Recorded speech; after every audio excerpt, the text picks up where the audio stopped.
During the mulaqat, a tifl asked Hazur why we pray 5 times a day. پہلے میں نے بتایا تھا نا کہ اللہ تعالیٰ نے جو ہم پہ احسان کیے ہوئے ہیں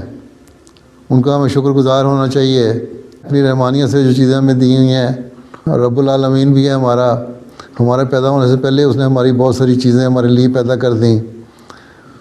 تو اس کا شکر گزار ہونے کے لیے ہمیں نمازیں پڑھنی چاہیے. پھر اللہ تعالیٰ نے ہمیں 5 وقت بتا دیے نمازوں کے کہ فجر کی نماز یہ ہے جب تم سو کے اٹھو تو تب شکر ادا کرو اللہ تعالیٰ کا اور نماز پڑھو، اس کی عبادت کرو. پھر ظہر کی نماز کے وقت جب سورج ڈھلنے لگتا ہے اس وقت نماز پڑھو، اللہ تعالیٰ کا شکر ادا کرو اور اس سے دعا کرو کہ اللہ تعالیٰ نے جو پہلا دن کا حصہ ہے ہمارے لیے اچھا گزار دیا، باقی دن کا اچھا بھی حصہ گزارے. پھر مزید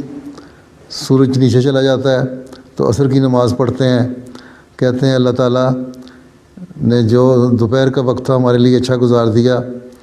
اور ہم شکر گزار ہیں تیرے، آئندہ کا آنے والا وقت بھی اچھا گزار دے. پھر مغرب کی نماز پڑھتے ہیں، اس میں کہو کہ اللہ تعالیٰ تو نے ہمارا دن سارا اچھا گزار دیا، اب سورج ڈوب گیا ہے لیکن تیرا فضل کا سورج نہ ہم پہ ڈوبے کبھی، تو اپنا رحم ہمارے سے جاری رکھنا، ٹھیک ہے. اور پھر عشاء کی نماز کا وقت آ گیا تو اللہ تعالیٰ کا شکر ادا کرو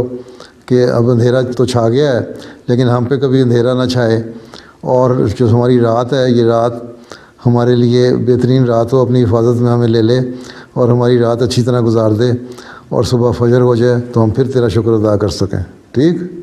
اس لیے 5 تمہارے لیے یہی کافی ہے اس عمر میں کہ 5 نمازیں ان وقتوں کو دیکھ کے پڑھو.